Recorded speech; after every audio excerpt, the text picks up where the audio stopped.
So, apakah benar? Ini juga asumsi. Kalian mau ngomong cocok logi, it's okay. Sekali lagi penelitian itu lahir dari cocok logi. Tapi saya punya gambar data yang tidak bisa dibantah. Ketika Prabowo melakukan kunjungan ke Eropa, IHSG dan rupiah kita, apakah benar diajar habis-habisan? Itu teori saya. Mari kita perhatikan. Nih, ya, ini penting sekali. Kalau nggak dibikin begini, nggak kelihatan. Tanggal 23 Januari, Pak Prabowo pergi ke Prancis. Harganya naik, tiba-tiba, turun 17%. Pada saat itu juga rupiah yang lagi menguat tiba-tiba sideways dan naik langsung ke atas. Ini artinya melemah, ya. Ini melemah. Jadi ketika perjalanan ke French, IHSG jatuh. 14 April, harga lagi enak-enak naik. Oke. Ini di videonya Coach Tom, ya. Saya ada sampaikan bahwa IHSG akan membentuk peak tanggal 15 April. Ini videonya di sini. Dan kalian bisa lihat saat ini saya sedang menjelaskan tentang 15 April tersebut dan harganya drop.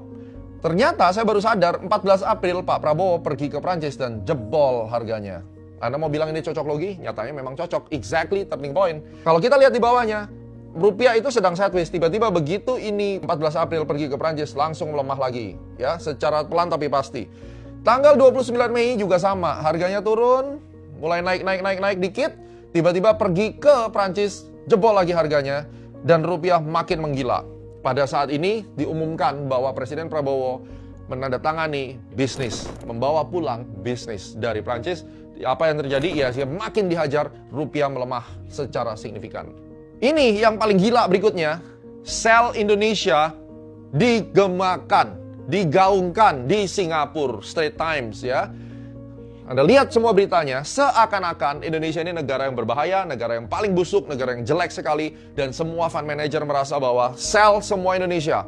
Mari kita cabut dari Indonesia. Kalau kalian jeli dari awal udah kelihatan sell off rupiah, orang pindah ke Singapura. Dan sekarang Singapura bikin berita seperti ini, sell Indonesia. Ada apa dengan Singapura?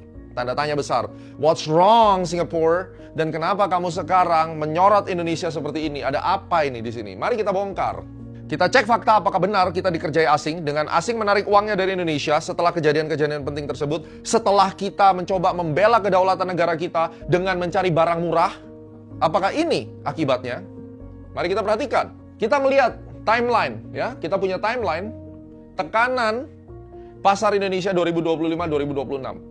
Tahun 2025 Januari Indonesia resmi jadi anggota penuh BRICS. Saat itu dikasih tarif 32% ketika tarif war, walaupun didiskon menjadi 19%. 8 September terjadi kerusuhan. Ingat, rumahnya Bu Sri Mulyani diacak-acak pada saat itu tentang anggota dewan. Itu sudah mulai.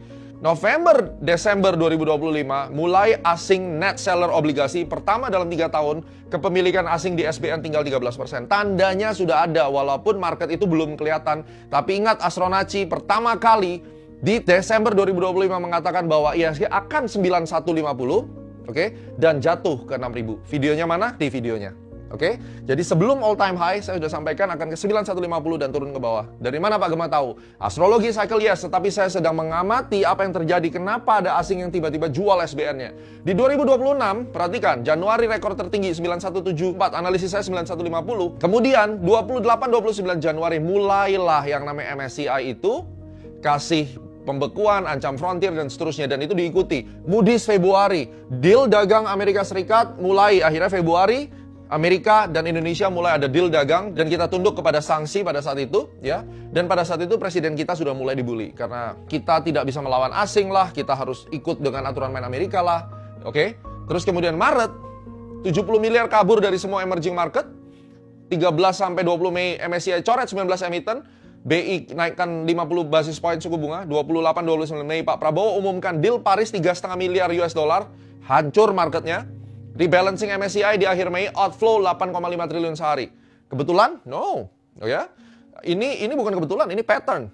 3 Juni 2026 IHSG jebol di bawah 6.000, 4 sampai 6 Juni IHSG tembus level psikologis terburuk di dunia, dan saat itu juga ramai muncul sell Indonesia.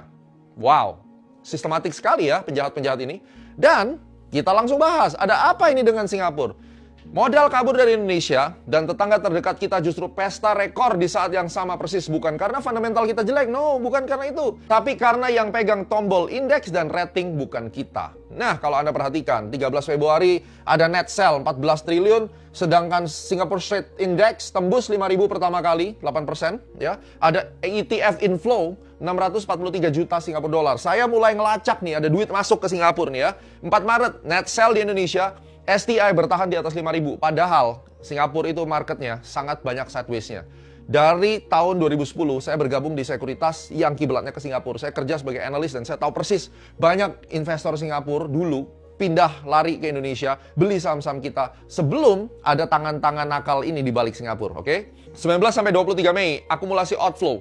29 Mei sehari itu 8,5 triliun, sedangkan STI outperform regional Singapura nyalip Republik Indonesia dengan market cap yang lebih tinggi. 31 Mei net sell di negara kita, Singapura akhirnya menjadi safe haven flows. Oke, 3 Juni STI on pace outperform Republik Indonesia terlebar sepanjang sejarah. Dan kemudian 6 Juni ketika kita hancur-hancurnya keluar sell Indonesia dari mana? Dari Singapura. Kenapa demikian? Nih datanya, lihat nih. Ternyata Singapura adalah simpul utama modal Amerika di Asia. Ini adalah negara cangkangnya elit global. Wow, kita perhatikan. Posisi FDI, Foreign Direct Investment Amerika di Singapura, akhir 2024 itu sudah mencapai 467 miliar US dollar. Singapura sudah menjadi tujuan utama untuk Foreign Direct Investment-nya Amerika. Yang awalnya dari nomor 8, sekarang nomor 4 di dunia. Wow. Ya, jadi ini merupakan negara tujuan untuk invest nomor 4 di dunia dari Amerika. Hanya 3 negara di atasnya, Inggris, Belanda, Luxembourg. Dan semuanya Eropa. Alright? Yang menjadi anteknya Amerika sebenarnya adalah Singapura. Peringkat di Asia nomor 1. Satu-satunya ekonomi Asia di papan atas untuk tujuan modal Amerika Serikat. Luar biasa. Sumber FDI terbesar Singapura adalah Amerika Serikat. Di atas Jepang, Inggris, dan Hong Kong. Ini datanya dari mana? Singstat. Jadi, selain Jepang, Inggris, Hong Kong itu taruh invest di Singapura, Amerika sudah nomor 1.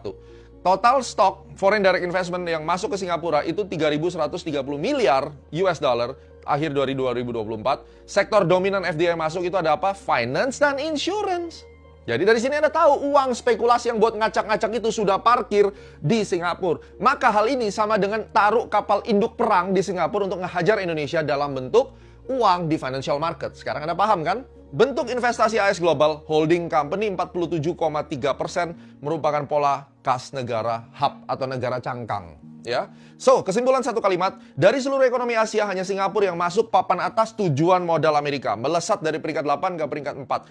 Satu liga dengan hub Eropa, Belanda, Luxembourg, itulah yang menjadikan Singapura menjadi simpul utama modal Amerika atau dengan kata simpelnya cangkangnya Amerika untuk ngehajar negara-negara yang perlu didisiplinkan oleh Amerika.